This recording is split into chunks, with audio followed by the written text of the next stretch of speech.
Okay, let's get started.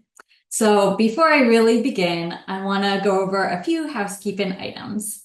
This meeting is being recorded, so everyone's camera is automatically muted and microphones turned off. If your microphone gets muted during the presentation, please do not be offended. We're just trying to reduce background noise. Please feel free to use the chat during this presentation at any time. My colleagues are going to be monitoring that to answer any questions. And I'll have a few spots during the presentation where I will pause for questions and ask my colleagues if there's been anything in the chat I need to address. Or at the end, feel free to unmute yourself and turn your camera on, and we could have more discussion, and I'd be happy to answer more questions then too. So let's get started. Hello, everyone, and thank you for joining me in this webinar today. My name is Vicki Gambale, and I am the Clean Vessel Act Education Coordinator with Florida Sea Grant. Today, I'll be discussing Florida's Clean Vessel Act Resource and Needs Assessment. This work, as well as my position, are funded through the Florida Department of Environmental Protection through a grant from U.S. Fish and Wildlife Services. Now I'm going to take a few minutes to let my colleagues introduce themselves as well. Please unmute yourself to introduce yourself. Hi, I'm Brenda Leonard. I'm in Tallahassee. I'm the administrator over the Clean Boating programs, which is the Clean Vessel Act, Clean Marina, and the Clean Boater programs. We work with marinas on a proactive basis and encourage them to install and use pump outs. And thanks to Sea Grant and our other partners, we have a great program here in Florida. And thank you all for joining. Thank you, Brenda. My name is Thomas Cottle. I'm one of the grant managers here. I assist Brenda with the grant management program, particularly with pump out vessels and pump out units, whether they be portable or stationary, installed at multiple locations. And I try my best to help everyone that has any questions related to the program. And if you have any questions, I'll do my best to get you the best answer possible. Thanks, Tom.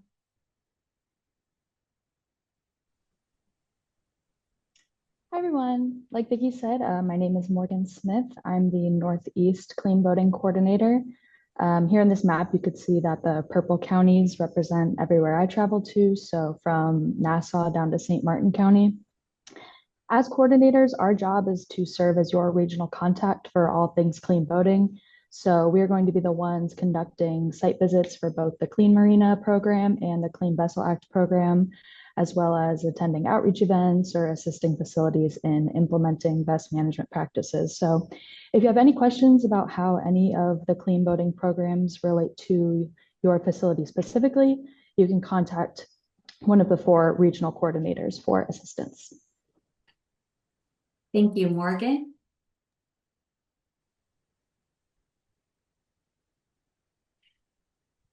Hi, everyone. My name is Octavio Franco. I'm the Southeast Region Clean Boating Coordinator, all the way from the Keys and Key West, all the way up to above Martin County, St. Lucie, and Okeechobee. If you need anything as far as clean boater, clean marina designations on your marinas, and any help with CVA applications, please feel free to reach out. Thank you, Octavio. Hi, everyone. My name is Kira Fielding. I'm the Southwest Clean Boating Coordinator. I'm in charge of counties from Collier all the way up to Pasco. And like Octavio and Morgan said, if you guys need any assistance in the Southwest region, my email is listed below. I'm happy to help. Thank you, Kira.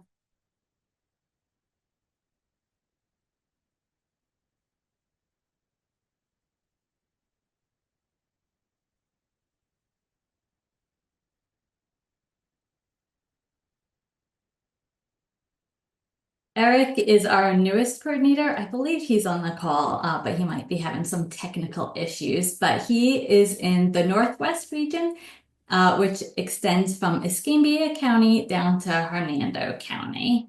And he has not even had a week on the job yet, but he is very experienced as a former U.S. Coast Guard member. So in order to know who's in our audience a little bit better, I have a poll that I just launched. Please answer that so I could just know what type of affiliation you have.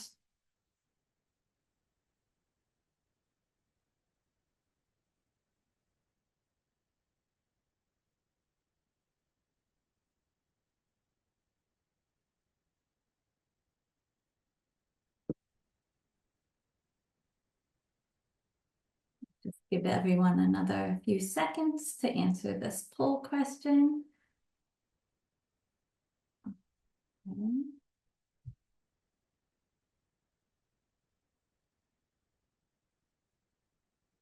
And I will share these results so you know who else is here.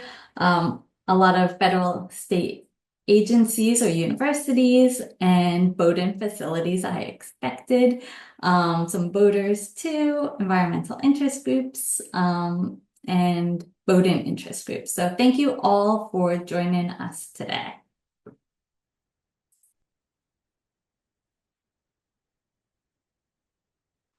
All right, so I'm going to start off by giving you background information about the Clean Vessel Act.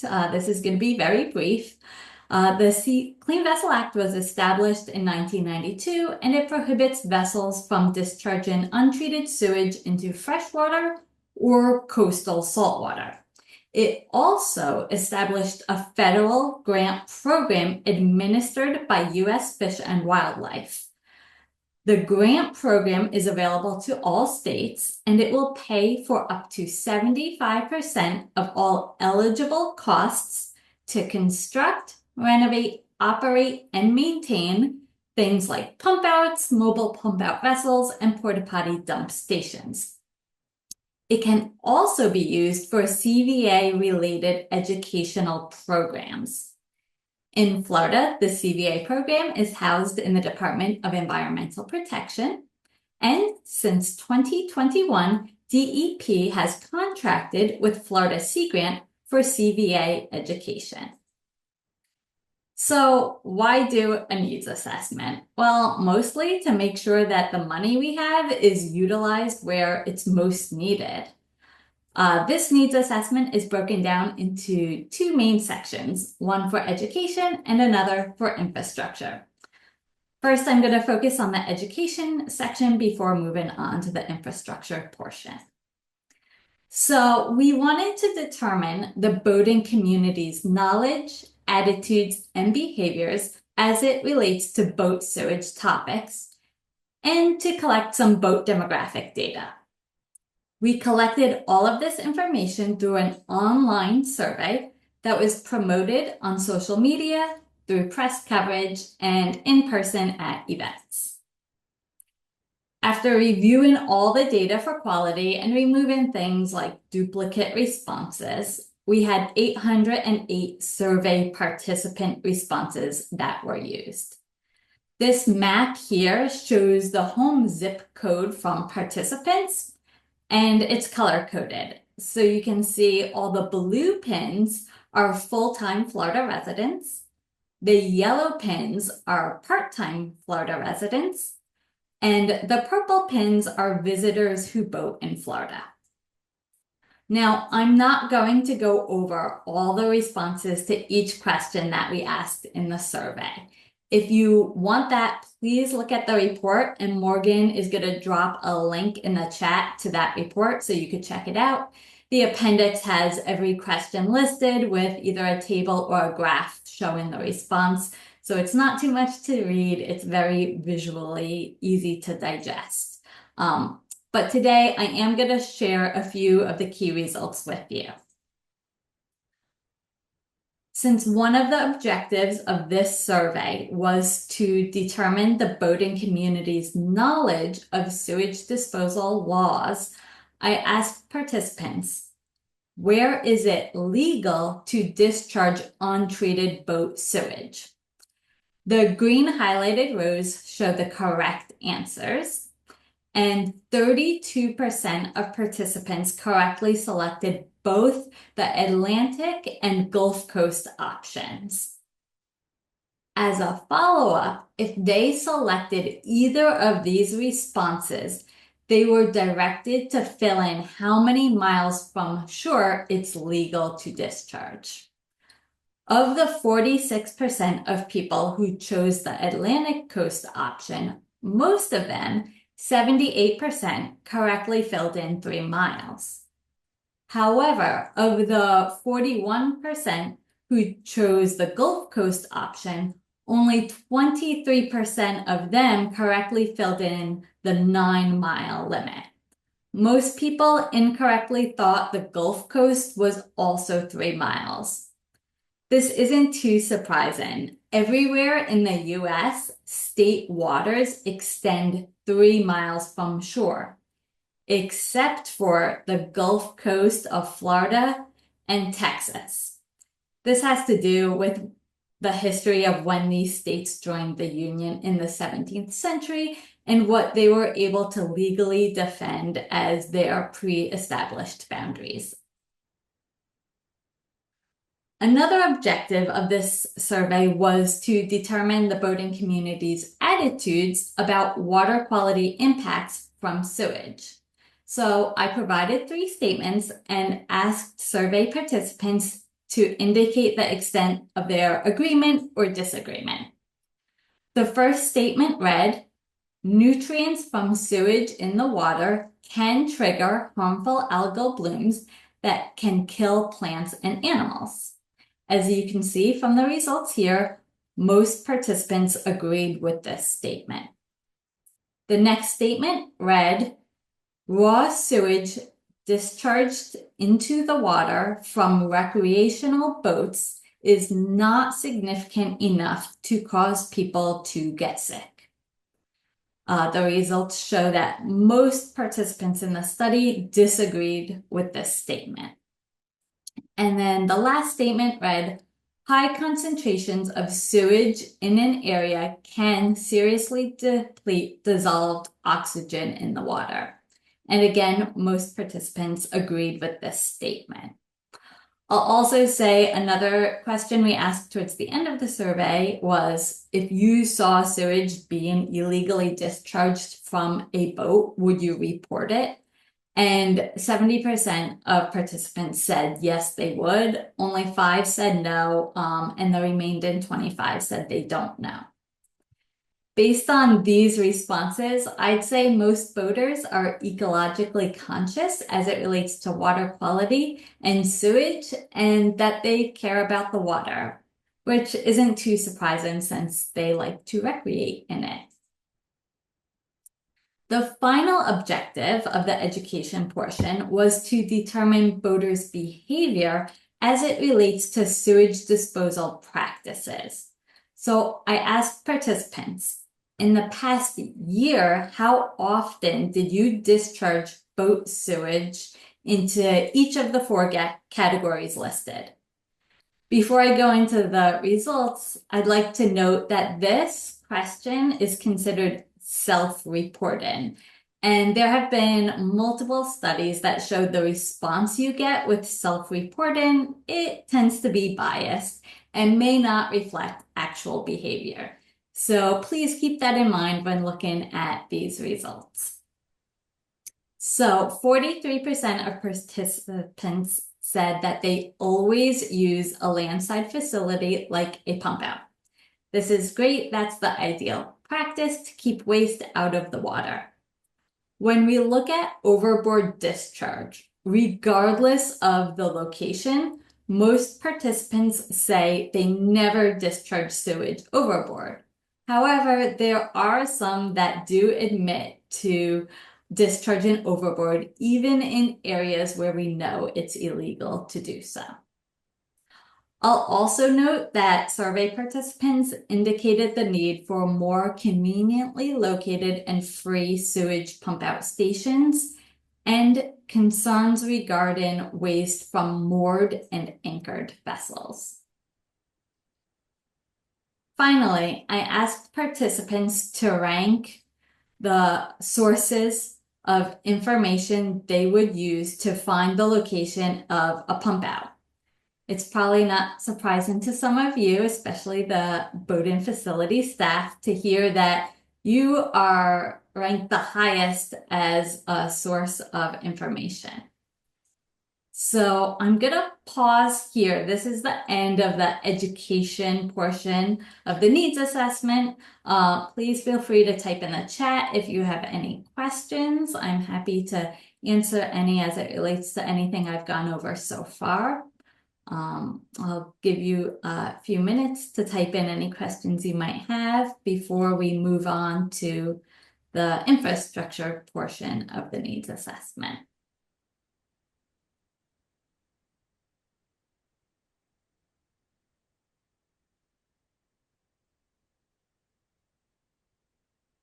All right, I'm not seeing any questions yet, so I will go ahead and move on. If you think of anything, feel free to put it in the chat or jot it down for the end of the presentation. Oh, here we go.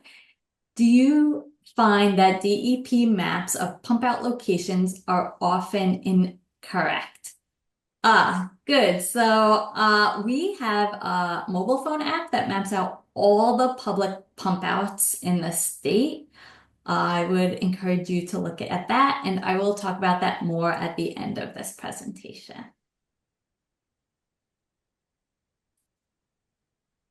All right, so let's go on. Oh, what about city contacts, maybe on their government websites? Yeah, there are lots of different places to get pump out information. Okay, I'm going to move on now to the infrastructure portion of the needs assessment. So for this, our objective was to determine if there are enough pump outs in Florida for the Bowdoin community, and if not, find out where more are needed. We also wanted to investigate the need for dump stations. But first, I'm going to focus on the pump outs.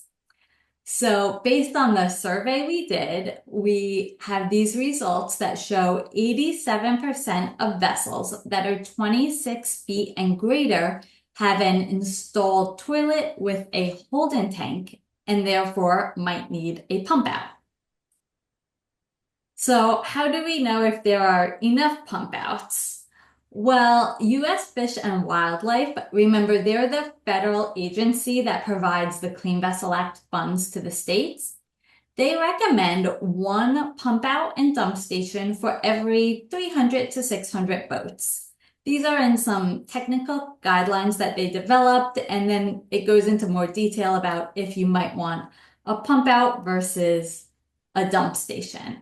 Because we all know pump outs and dump stations serve two separate populations of the boating community.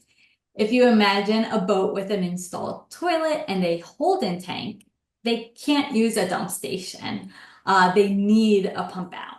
So we developed a target ratio specifically for pump outs, and we based it on the U.S. Fish and Wildlife recommendation, the existing pump out ratio for counties, and boater survey feedback we got. Based on all that, we developed a target ratio of one pump out for every 500 boats that are greater than or equal to 26 feet. Now, this size class of 26 feet, it was determined primarily because of Florida statute, which requires every vessel that is 26 feet or more with an enclosed cabin with berthing facilities to be equipped with a toilet. All right, now instead of looking at the number of boats in Florida, which is highly variable based on a lot of different factors, including what season it is, we looked instead at infrastructure. More specifically, how many boat storage spots are there that have direct access to the water? So this included all slips, moorings, and dry storage spots with direct on-site access to the water through something like a launch ramp or lift. A lot of these spots are at facilities like marinas and yacht clubs, but we also estimated the number of spots available at private docks, like behind a single family residence. And we did this using satellite imagery. We quantified the number of storage spots based on those two size classes, 26 feet and greater, or less than 26 feet. And then we analyzed all data at the county level. So we made sure to collect county information as well for all of this data. We also quantified the number of pump outs based on if they are available to the public or private, just for that facility's customers, members, or slip holders. Then we calculated a pump out ratio for every county. So we did this using pretty simple math. We took the number of storage spots in a county that was greater than or equal to 26 feet. We subtracted all of those storage spots that had access to a private pump out. So now we know how many boats need a public pump out that have direct access to the water. We just divided that by the number of publicly available pump outs in the county to get a pump out ratio.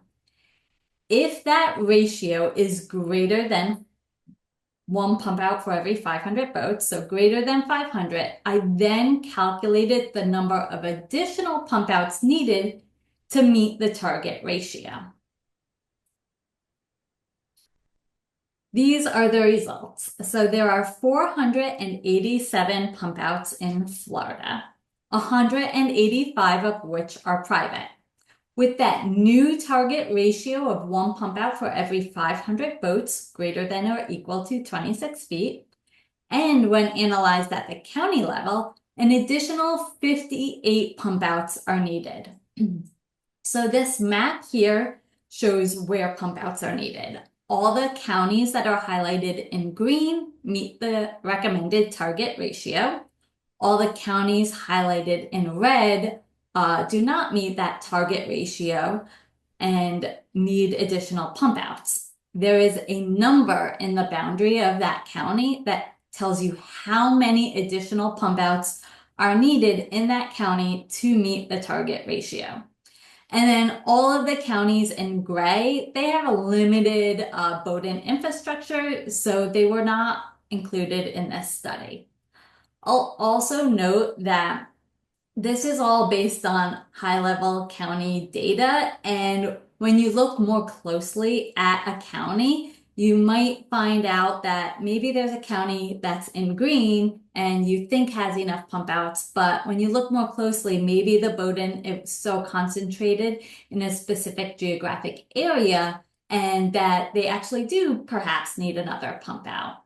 And the reverse of that could be true as well. There might be a county that's in red that when you look more closely at the data, it actually doesn't need another pump out because you find out a lot of those boats actually, maybe they're bigger than 26 feet, but they don't have installed toilets with hold-in tanks. So I'm going to pause here for just a minute to see if there's any questions before I move on to the dump station portion of this. And I saw one just come in.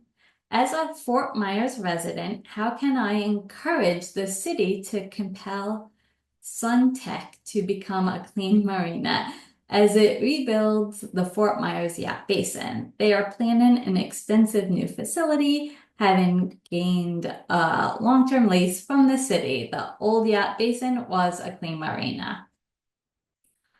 I would honestly say connect with your local regional coordinator. So that would be Kira. And I'm sure the city would be happy to, especially if the old marina was a clean marina, I'm sure they'd be happy to work with you and Kira and our program to have the new one be a clean marina as well.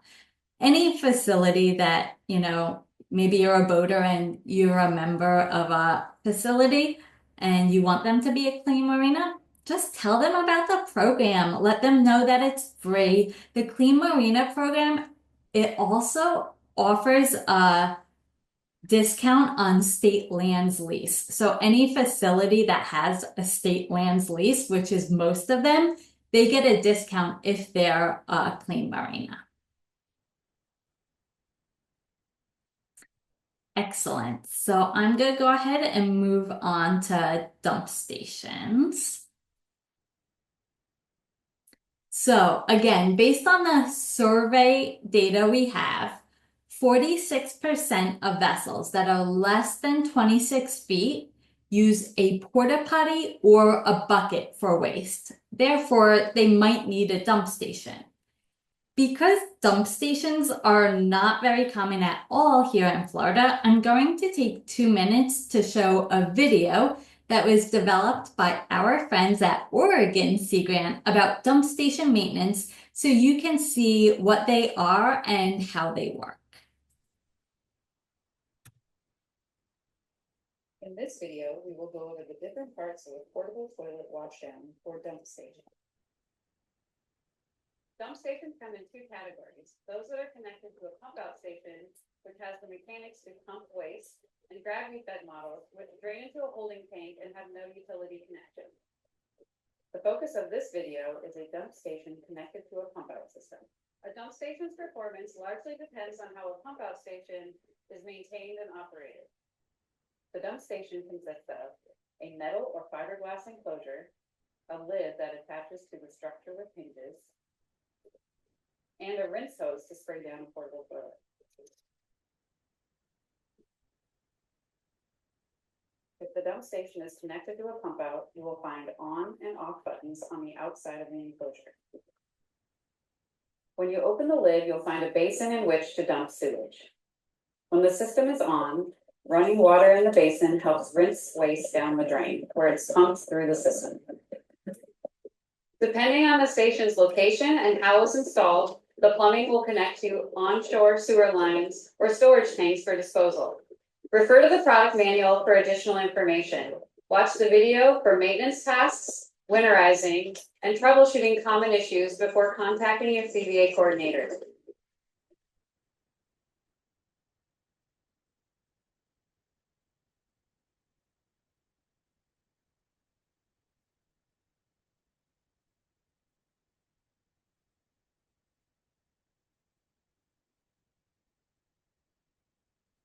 All right, thank you very much to Oregon Sea Grant for that wonderful video. I did see it was a little difficult to hear. I hope that issue got resolved halfway through the video, but if not, that video is on Oregon Sea Grant's YouTube channel. I will, when I send out this recording to everyone, make sure to include a link to that specific video in the chat. And thank you, Connie from Oregon Sea Grant, for sharing that. There you go. So here in Florida, there are 7 dump stations. One of them is private. So there are only 6 dump stations available to the public. So we didn't develop a target ratio for dump stations. Anecdotally, when asking facilities that did have dump stations about their units, they noted that they rarely, if ever, get used. So I think more research is needed about dump stations. I foresaw that this might be an issue. So as part of the survey, we asked boaters if they had a porta potty, a bucket, or a marine compost and toilet, how they currently dispose of waste, and what they would prefer to use to dispose of waste. And we did see an increase in preference of porta potty dump stations. So when you look at these 2 pie charts, there are some things that they don't show that I wanted to share with you. So it doesn't look like the number of boaters who prefer to use a public or marina toilet is different than the number of boaters that currently use it. However, I will note that boaters who currently discharge overboard, most of them said they would prefer to utilize a public or marina toilet. And most boaters who currently use a public or marina toilet said they would prefer to use a porta potty dump station. So I think voters who use public toilets might know things about drawbacks to that. So I think it'd be safe to say voters who also discharge overboard would be happy to use a porta potty dump station after seeing some of the drawbacks to using a public or marina toilet. I'll also note voters who currently use their home toilets would also prefer a porta potty dump station. Now, if you're a marina and you're thinking they want to use my toilet to, bring their tank in and dump it in there to flush it and properly dispose of that, some facilities have signs requesting voters not to do that. And some facilities I have heard have had issues with their toilets backing up or just other sorts of issues. If that sounds like you, perhaps a dump station is right for your facility. Also, if you have a lot of boats at your facility that are less than 26 feet and you think, I don't need a pump out, you might be right, but maybe a dump station is the right resource for you to offer to your boat in public. We would be happy to work with you to see if a dump station might be right for you. So feel free to reach out if you're interested. Again, I do think a little bit more research is needed on dump stations. What I would like to do is choose one or two of the dump stations that do exist in Florida, study their usage, then conduct an outreach campaign about dump stations in general, what they are, how to use them, and where they're located, specifically right around those two pilot areas, and then determine if there's any increase in usage after voters become more aware of what these resources are and that they are available in their local waterways. So I'm going to pause for a minute to see if there's any questions on dump stations before I move on to what we have coming up, just looking ahead and what available resources we have now.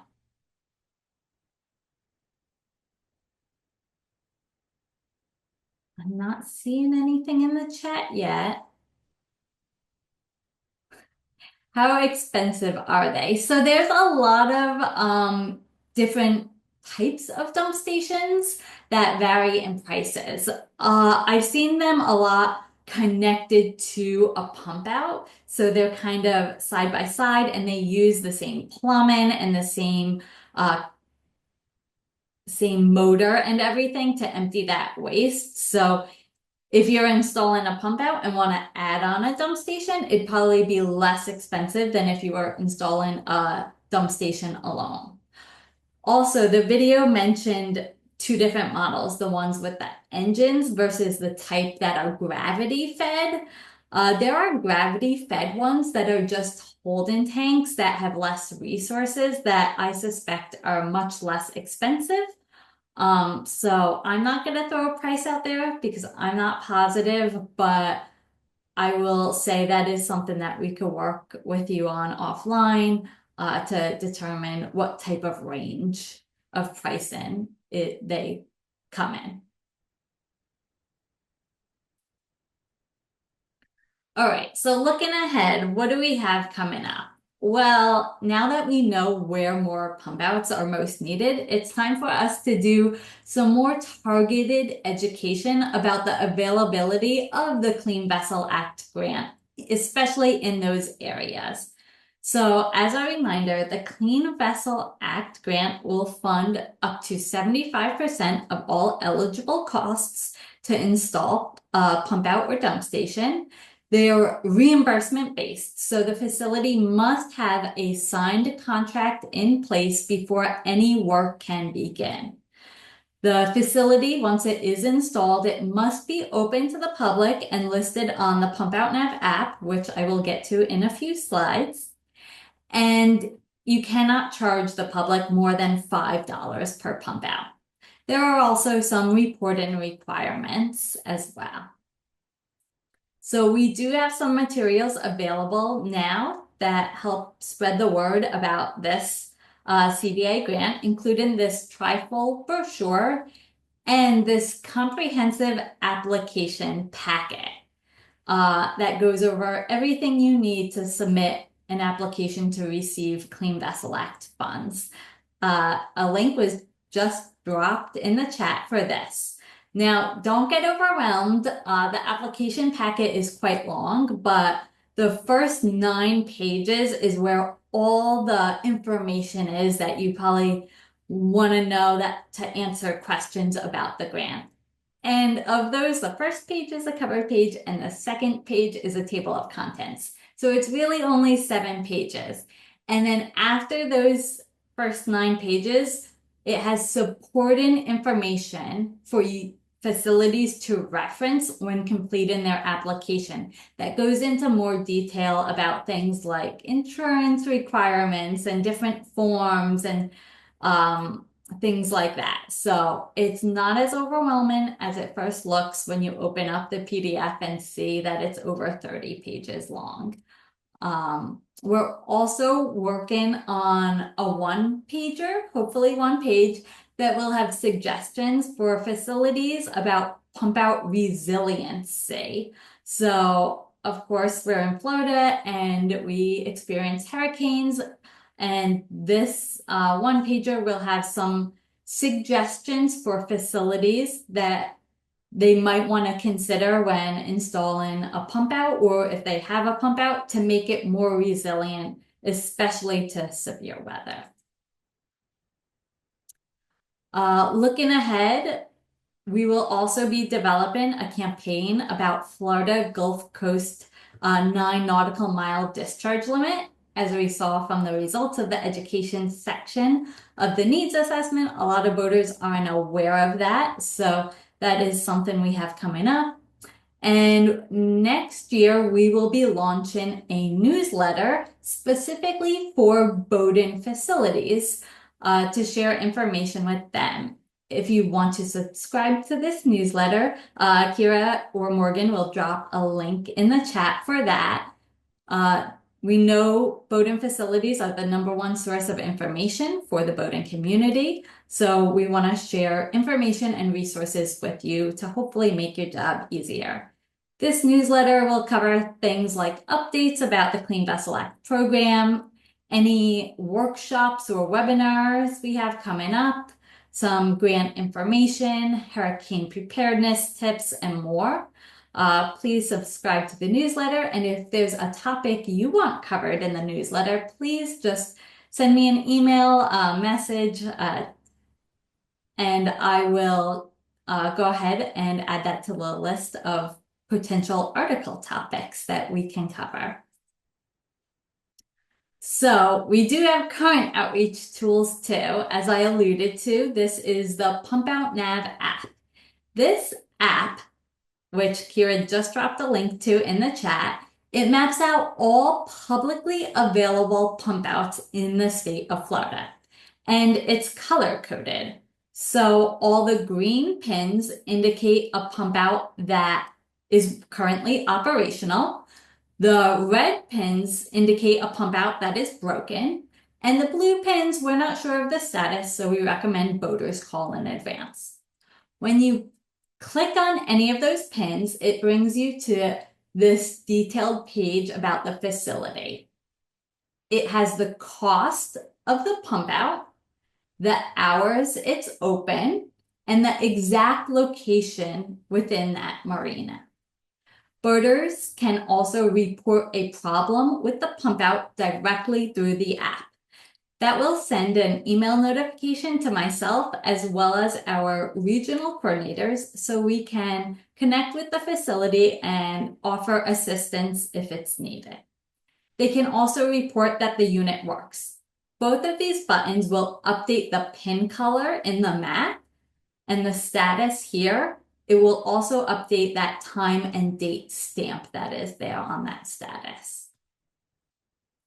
If you want to help share information about this app with your boat in public, we have tools and resources to make it easy. So we have this flyer.